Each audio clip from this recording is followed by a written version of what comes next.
la foi qui me fait vivre. Sans honte de Jésus, le 27 mai. Consécration et expérience chrétienne.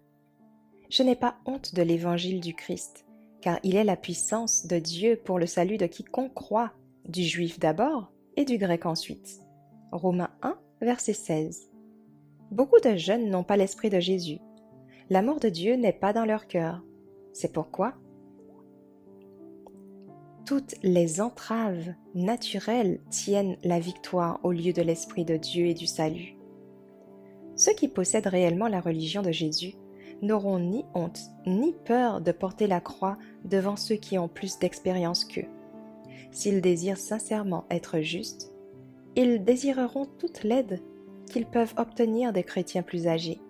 Ils seront volontiers aidés par eux. Les cœurs réchauffés par l'amour de Dieu ne seront pas gênés par des vétiles dans le parcours chrétien. Ils parleront de ce en quoi l'Esprit de Dieu agit. Ils le chanteront, ils le prieront. C'est le manque de religion, le manque de vie sainte qui rend les jeunes arriérés. Leur vie les condamne. Ils savent qu'ils ne vivent pas comme des chrétiens devraient le faire. C'est pourquoi ils n'ont pas confiance en Dieu, ni devant l'Église. Nous devrions parler de la miséricorde et de la bonté de Dieu, des profondeurs inégalables de l'amour du Sauveur. Nos paroles doivent être des paroles de louange et d'action de grâce.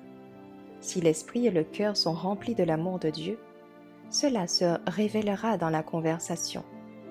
Il ne sera pas difficile de transmettre ce qui entre dans notre vie spirituelle. N'ayez jamais honte de votre foi. Ne vous trouvez jamais du côté de l'ennemi. Vous êtes la lumière du monde. Matthieu 5, verset 14. Votre foi doit être révélée comme une vérité précieuse, une vérité que tous devraient avoir et que tous doivent avoir s'ils sont sauvés. Nous devons combattre le bon combat de la foi et être trouvés fermes, inébranlables, abondants toujours dans l'œuvre du Seigneur. 1 Corinthiens 15, verset 58. L'influence non étudiée et inconsciente d'une vie sainte est le serment le plus convaincant que l'on puisse faire en faveur du christianisme.